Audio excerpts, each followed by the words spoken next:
L'idéal d'un terrain pour un manouche, enfin un terrain carré quoi. Parce que le terrain c'est carrément tous les emplacements. Le carré c'est l'idéal, c'est d'avoir un petit bout de... comme j'ai fait, un petit bout de terrain avec une petite clôture. Et avoir... enfin que ça ressemble à ça mais en mieux quoi. Avec plus de... Tu vois la cabane avec... Enfin, comment dire ça, fini quoi. Une petite cabane avec avoir la douche et les toilettes individuelles. Et avoir un petit emplacement avec clôturé pour les enfants que ce soit propre quoi.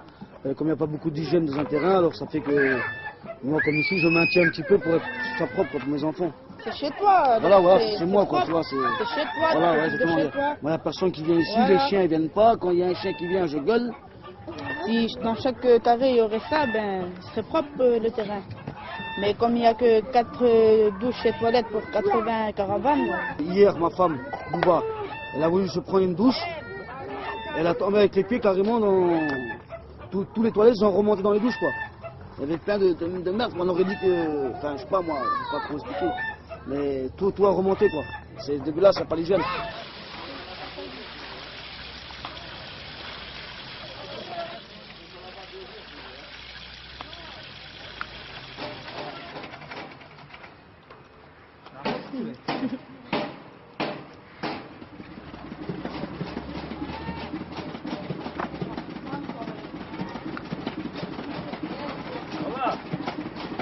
C'est un problème d'électricité, la sécurité. Parce que déjà par commencer quand ils ont fait le terrain, ils ont mis les robinets avec l'électricité quoi, à 50 cm quoi. Tu vois, déjà par commencer, il n'y a pas de sécurité. Les robinets ils étaient hauts comme ça, ma petite cousine elle s'est brûlée au 4e degré ou au 5e degré, je sais pas quoi. Par rapport parce que elle avait, à cause de la machine à laver, il y avait le tuyau de la machine à laver qui était juste pendu sur un robinet, elle pensait que c'était le robinet quoi, et c'était à sa hauteur et elle a voulu boire et elle s'est brûlée tout le devant, toute la poitrine avec le dos et tout.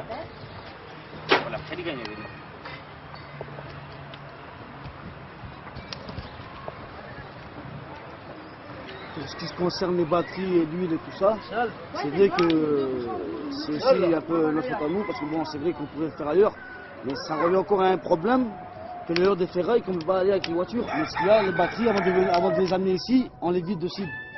Là où on prend la batterie, c'est-à-dire à la déchetterie ou n'importe où, on tire les bouchons et on reverse l'acide dans la benne. C'est-à-dire on balance l'acide quoi et on prend que les batteries. Un ferrailleur, quand il stocke la batterie ou le plan, parce qu'il en a besoin, c'est pour lui, c'est pour ses enfants, il doit manger. Et pour le reste, ben, voilà quoi, il s'en fout aussi. Lui, c'est sa famille quoi.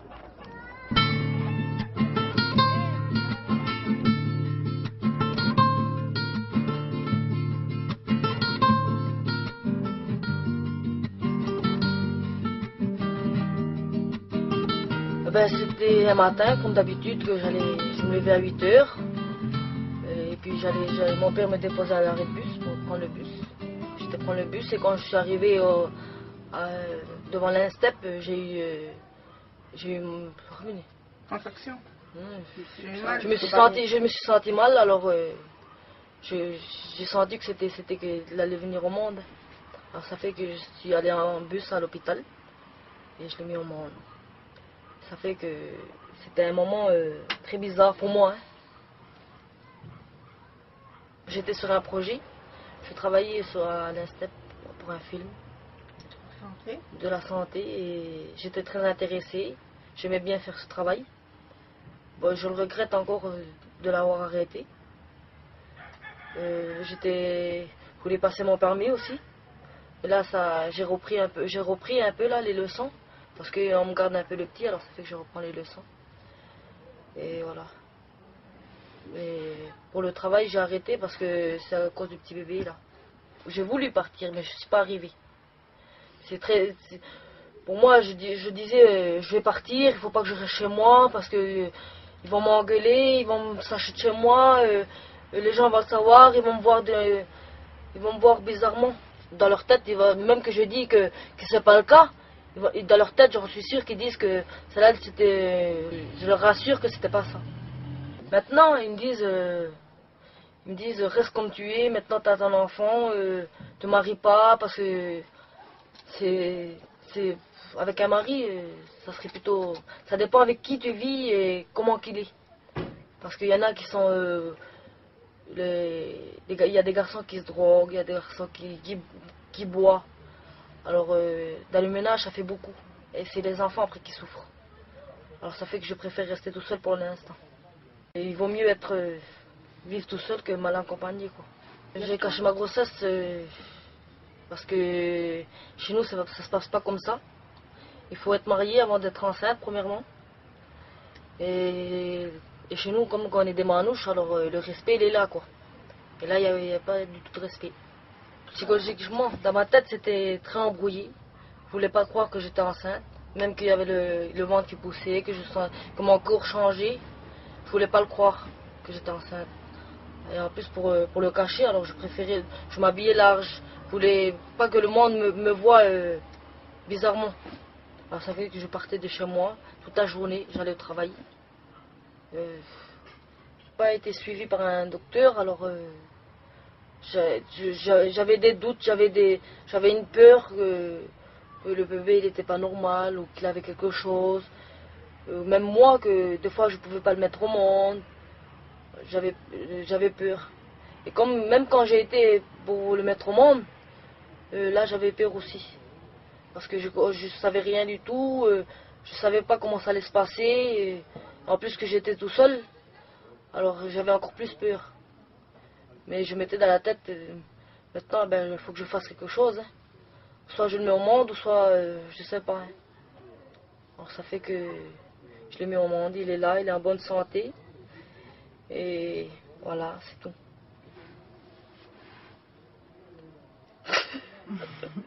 J'ai eu beaucoup d'admiration pour cette fille qui a vécu sa grossesse pratiquement tout seul jusqu'à la fin.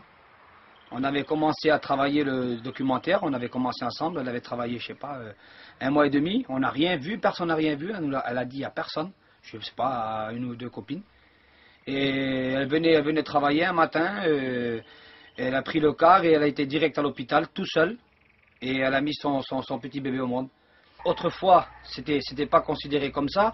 Quand une jeune femme, elle avait un garçon ou un petit bébé ou n'importe quoi, elle était un peu retirée du clan, quoi. C'était plus une femme trop envisageable à fréquenter. Et bon, maintenant avec l'évolution, on évolue. Maintenant, moi, je trouve que cette fille Céline, elle a fait quelque chose d'héroïque. Parce que tout en ayant peur de ses parents, de sa grossesse, elle l'a caché et elle l'a mis au monde, elle l'a gardé. Elle a pris la responsabilité de le garder et de vivre cette grossesse tout seul. Et maintenant, elle est bien acceptée par ses parents et c'est impeccable, quoi. Maintenant, on évolue. Maintenant, on rentre dans la société, gadget, maintenant on fait comme eux. Moi, aujourd'hui, je ne regrette pas mon enfant. Et bon, comme que je travaillais, trucs comme ça, alors je voulais pas tomber enceinte. Ça a été comme ça. Ça a été que je me suis pas protégée. Alors ça fait que faut pas faire comme moi. Faut que faut que vous preniez une contraception, vous protégez parce que vous allez, sinon si vous faites pas attention, vous allez peut-être plus tard vous allez le regretter. Alors faut faire attention. Voilà, c'est tout.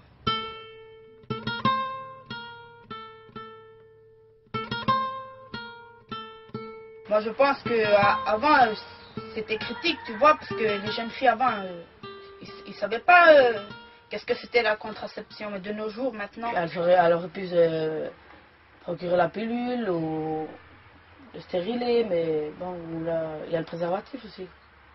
Ouais, ou la pilule du lendemain. Urgent. C'est urgent que c'est pour les Oui, cas mais d'urgence. bon, la pilule du lendemain, c'est le lendemain, quoi, hein, c'est pas le même soir. Mais le plus sûr, c'est le préservatif parce qu'on est protégé des maladies, des MST et Ouais, pour pas tomber enceinte. Ouais. Parmi les manouches, c'est les moyens de contraception, on n'en parle pas avec les parents, tout ça, parce que... Oui, c'est intime. Imagine-toi que si jamais on prend des préservatifs, qu'on les laisse dans, je sais pas moi, dans le pantalon, dans le sac, machin, ça se fait pas ça chez nous. C'est vrai que les parents demanderaient une explication. Hein. Ouais, qu'est-ce qu'on leur dira? c'est dans notre culture, tu vois. Alors je pense que ça restera toujours comme ça. Et que les jeunes filles parleront jamais avec leurs parents de sexualité, de tout ça. Ils évolueront peu par peu, plus ils grandiront, plus ils évolueront. Et s'ils demanderont des conseils, des trucs, ce sera plutôt vers la sœur ou la tante ou la cousine. Et ça, question de respect, tu vois.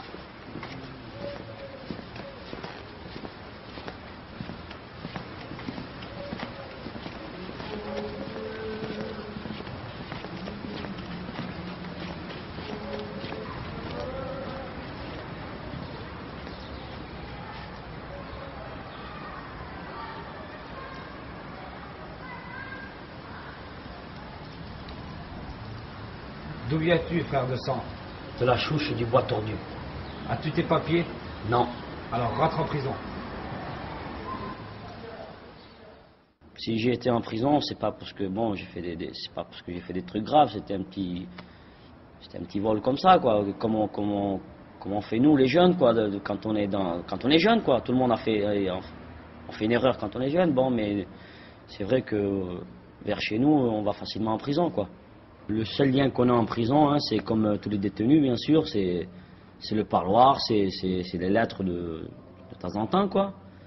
Mais le parloir, c'est pas ce que vous croyez exactement, quoi. Le parloir, c'est déjà que quand on arrive au parloir, on est stressé, on a envie de pleurer, c'est vrai. Moi, ça m'est arrivé de pleurer très souvent, de voir mon gosse de 2 ans qui vient me voir en prison, de voir ma femme, et des fois de voir des trucs que normalement on ne devrait pas voir dans un parloir, quoi. C'est-à-dire, j'ai déjà vu, moi, même de mes copains en prison, quoi, d'avoir des relations. De cacher mon gosse et moi de ne pas regarder, parce que bon, automatiquement ça fait mal. Et pendant la relation, on sait très bien ce qui se passe et on n'a pas trop envie de s'asseoir ou de toucher une poignée ça nous fait peur, quoi. Et voilà, c'est une question d'hygiène et tout ça, quoi. On a peur. Quand je vous parle du parloir, c'est comme si je vous parlais de la douche ou de la cellule, quoi. C'est exactement la même chose, parce qu'il se passe exactement les mêmes choses que dans le parloir. Par exemple, dans les douches. Quand on va dans les douches, on va prendre la douche à 10h ou 11h, avant la gamelle ou après le sport. Eh ben, il y a déjà 20 ou 30 mecs qui ont passé. Et même sans leur compagne, les mecs se soulagent, quoi. Alors, si on n'a pas les tongs, eh ben, on marche dedans. Hein. Eh bien, en cellule, c'est exactement pareil. Si on est dans une cellule de 4 ou de 6, on a une toilette pour 6 personnes, c'est exactement pareil que le parloir. Alors, si les personnes ne sont pas un peu comme on dit, propres, s'il n'y a pas un peu d'hygiène, mais on est obligé de subir. Qu'est-ce que vous voulez faire? Si on ne subit pas, on est obligé de se battre. Et déjà, on n'a pas trop envie de se battre en prison, parce que si on se bat, ça sera nous les punis, quoi. Il y a la prison, mais aussi il faut se mettre dans la tête qu'il y a l'après-prison. Et l'après-prison, elle est pas peut-être aussi dure que la prison, mais elle est très forte. Et surtout, bon, dans la tête. Parce que moi, j'ai vécu déjà une expérience qui m'a fait très mal, et quand je pense encore, elle me fait encore du mal. Et quand j'ai sorti de prison, il m'arrivait de rester assis devant un arbre ou devant une fleur pendant des heures et des heures, de plus parler à des gens, de plus faire ce que je faisais avant, bien sûr. Mais c'est parce que j'ai vraiment eu un choc à la tête, et c'est pas que je suis devenu fou, mais croyez-moi que on prend un drôle de coup quand même. Alors c'est pour ça que bon, la prison, c'est la prison, quoi. Et il faut voir aussi ce qu'il y a après la prison. Mais qu'est-ce qu'ils croient, les magistrats, qu'ils nous mettent en prison pour nous punir? Mais c'est tout le contraire. Parce que dedans, quand une fois qu'on est en prison, on apprend 10 fois plus de mauvais trucs que dehors. Parce qu'ils nous mettent des fois en cellule avec des bandits. On ne sait pas, avec des meurtriers, des drogués. On ne sait pas. Alors on ne sait pas avec qui nous met. Ils nous parlent du braquage, ils nous parlent de drogue, ils nous parlent de tout. C'est ça. Par exemple, moi, j'étais dedans, je buvais pas, je fumais pas, je faisais rien du tout. En sortant de prison, je fume, je bois et je fais beaucoup d'autres choses plus que fumer encore. Pourquoi? Parce que j'ai toujours appris ça en prison.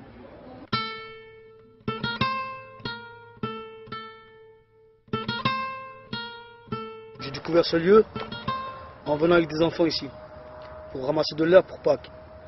Et les enfants étaient dans le champ en train de ramasser de l'herbe, et moi j'étais juste sur le chemin là.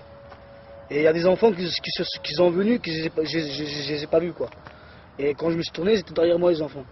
Et en venant vers eux pour dire allez-y dans le champ, reprenez de l'herbe. Et là je me suis aperçu qu'il y avait 3-4 seringues par terre. Dès que j'ai vu les seringues, j'ai rassemblé tous les enfants et je suis reparti au terrain. Et j'ai été vers leurs parents et en leur disant que j'ai trouvé des seringues en prenant de l'herbe pour Pâques.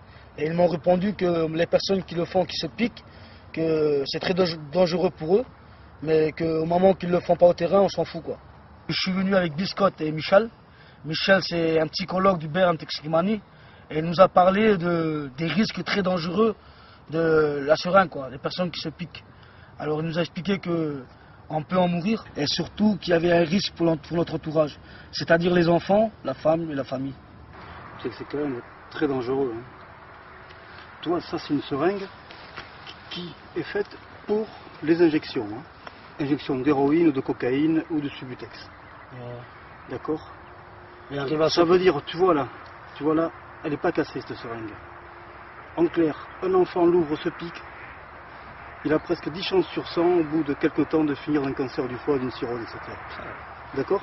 Avec l'hépatite C, l'hépatite B et le sida. C'est très dangereux. D'accord. Là-dedans, potentiellement, tu vois, en puissance, tu as 3 virus qui peuvent être mortels. Ne jamais laisser traîner des seringues n'importe où à porter. Et surtout aussi, ne jamais partager cette seringue avec quelqu'un d'autre. Ouais, ni partager toi, ni partager cette seringue, ni, tu vois, ça c'est là-dedans qui mélange. Ça c'est un kit qui est fait hein, par les pharmacies exprès pour éviter que les gens se contaminent entre eux. C'est fait pour un usage unique.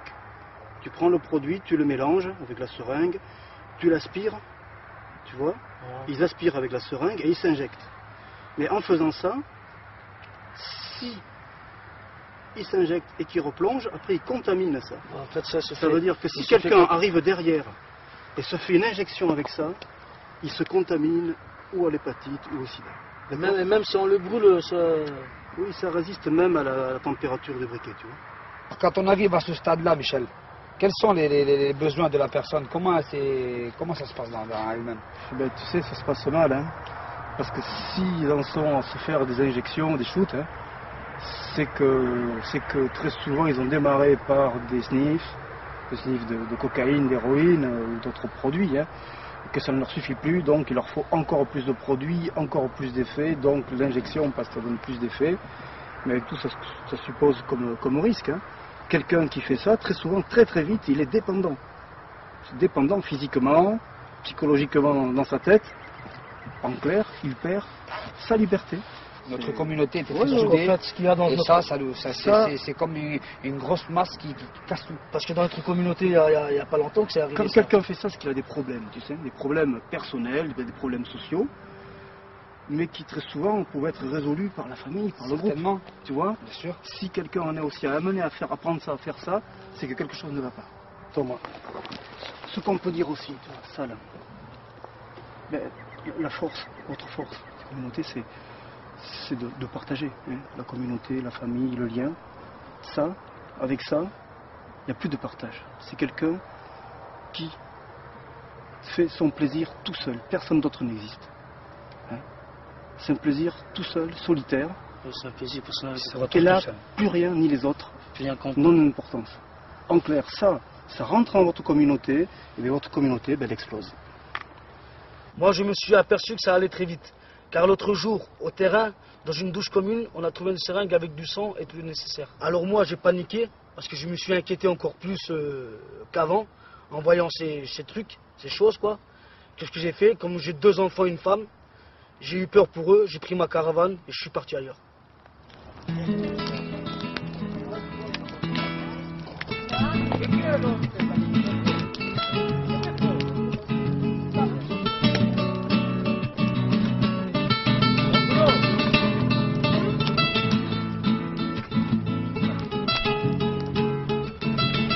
jeunes, ils font de plus en plus ce qu'ils veulent.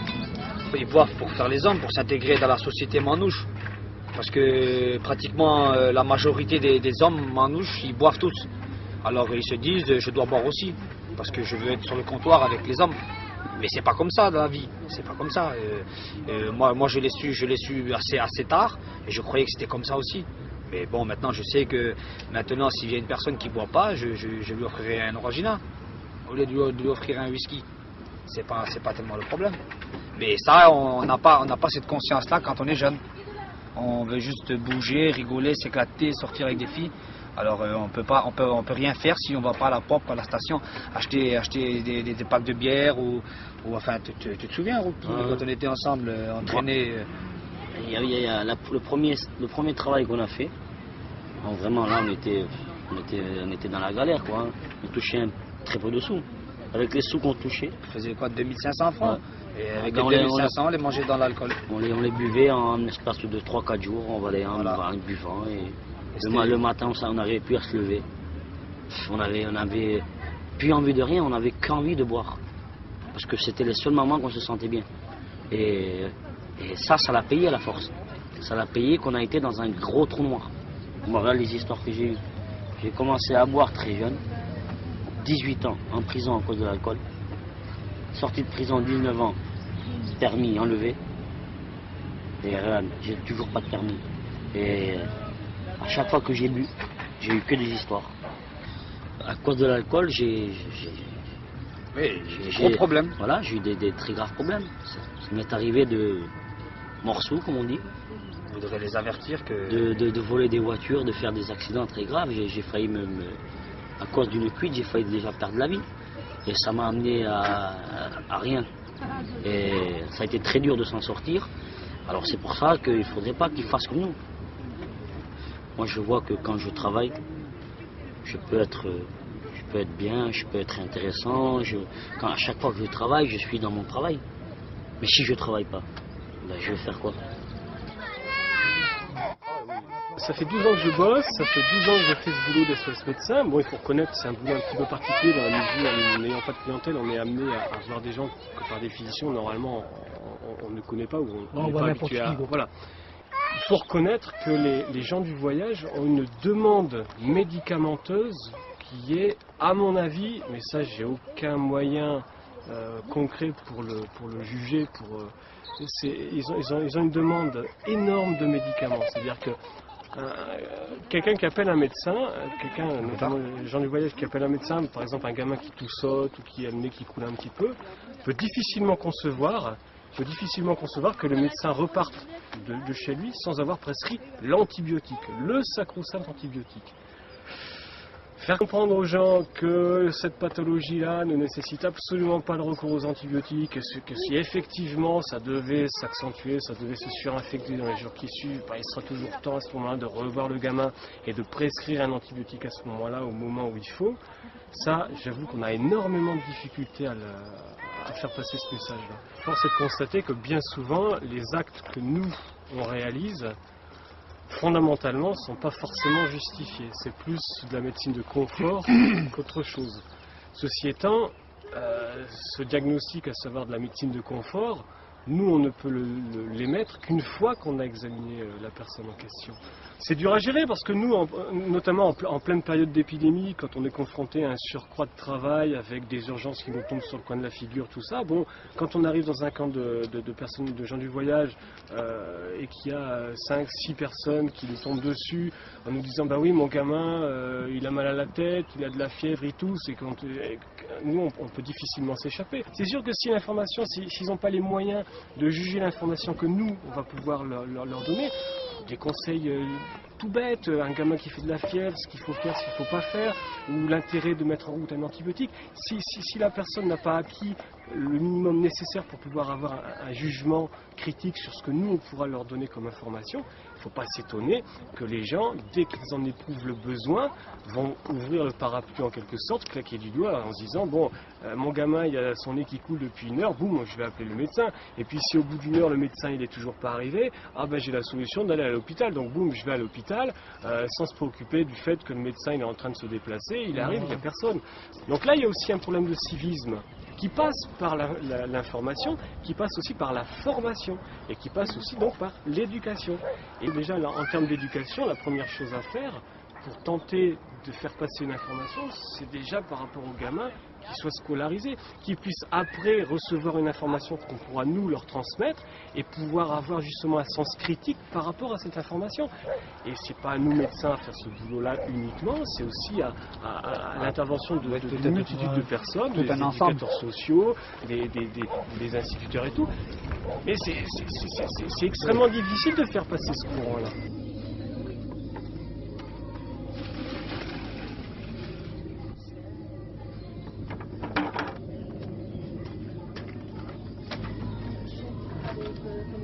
Pourquoi tu as été aux urgences? Hein? Parce que ma petite, elle n'arrêtait pas de dégueuler et qu'elle avait un peu de fièvre. Mais elle n'avait pas beaucoup de fièvre, elle dégueulait comme Comment ça. tu le sais? Toi, tu étais là-bas, toi? Et moi, avant d'amener aux urgences, même si elle dégueule un peu, j'appelle d'abord le docteur. Si elle dégueule un peu, qu'elle dégueule une fois, deux fois, trois fois. Moi, ça fait pas longtemps que je suis marié, j'ai paniqué, je l'ai amené aux urgences. Ah, mais moi, je pense que tu aurais dû Et elle a dégueulé. Elle a déjà appelé le docteur. Elle a dégueulé. Le docteur, il t'aurait dit si tu devais l'amener aux urgences. Ah oui, j'appelle SOS médecin, il va rester 1h30 pour venir. Et je vais attendre 1h30 que la petite se vide. Et j'en ai pour 2 minutes pour aller aux urgences. Il a visite vite fait. Et voilà, si c'est un problème, c'est grave. Les urgences, c'est pas fait pour ça. Si elle dégueule tous les demi-heures, encore ça va, on peut appeler un docteur.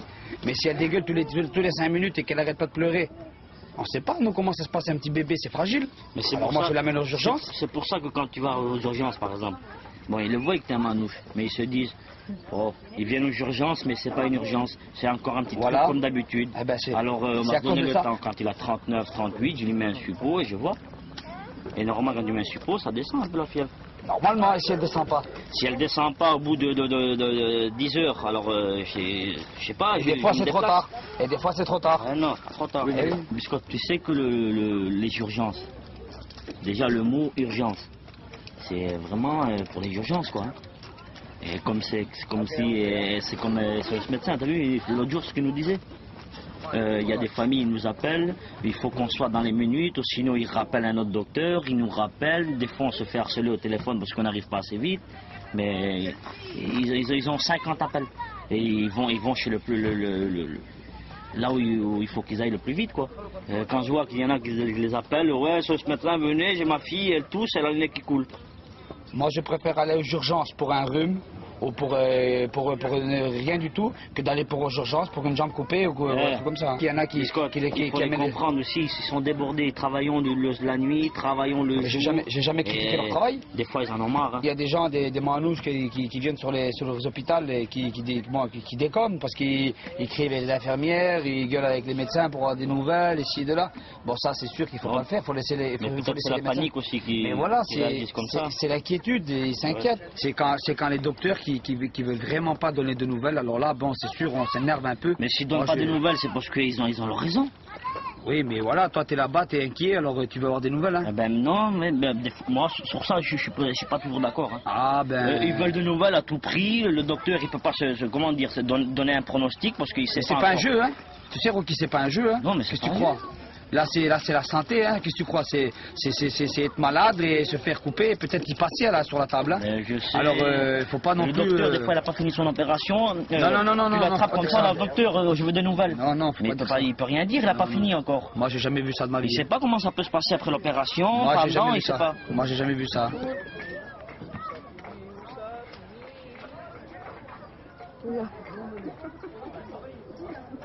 Avant nos parents à nous, enfin ma mère encore jeune, ma mère elle a 43, mais ma grand-mère, je sais que avant elle partait à pied avec 2-3 corbeilles et 2-3 napperons. Elle faisait 2 maisons, elle revenait, elle avait plein d'argent, quoi, enfin plein d'argent. Mais elle avait plein de manger, elle avait des poules, elle avait du jambon, elle avait de tout, des œufs, de tout. On pouvait vivre et la ferraille en plus c'était pas... À l'époque, c'est comme en plus les manches à l'époque c'était arriérés, ils connaissaient pas ils connaissaient le travail, mais simplement la ferraille aussi, ils vivaient de la ferraille et de la Chine. C'est-à-dire la Chine, c'est des corbeilles, quoi. Mais avant, la vie était moins dure, la vie, c'était trop bien, on pouvait vivre avec presque rien du tout, quoi. Dans l'avenir, on pouvait travailler la ferraille, pourquoi? Parce que il y a des déchetteries, Ouagadougou a fermé, et maintenant il y a des déchetteries partout. Alors, déjà, pour commencer, ça m'inquiète, ça. Moi, j'ai besoin de travail. Moi, j'ai 2 enfants, je vois mon avenir avec les enfants. j'ai peur de l'avenir en fait. J'ai peur parce que je ne sais pas dans 10 ans ce qui va nous arriver. Je ne sais pas dans 10 ans si on pourra travailler. Je ne sais pas. C'est pour ça, moi en ce moment, je cherche du travail parce que j'en ai besoin. L'avenir, je le vois pareil. Parce que si tu réfléchis, imagine-toi 50 ans en arrière, c'était comme ça. On était déjà rejetés, tout ça. Là, regarde, on est dans l'époque où on est, ça n'a pas changé. Moi, je sais que moi, je vais m'en sortir. Parce que moi, j'ai l'idée de travailler, tout ça. Et que je peux le faire, tu vois. Parce que maintenant, on a un petit boulot, tout. Maintenant, on peut aller plus loin, moi et toi et les autres. Et moi, je pense pour les autres jeunes qui n'ont pas de travail, qui font rien de toute la journée. Ah, c'est vrai, ouais, c'est vrai. C'est ça. C'est vrai parce que Qu'est-ce moi, qu'ils c'est vont vrai. faire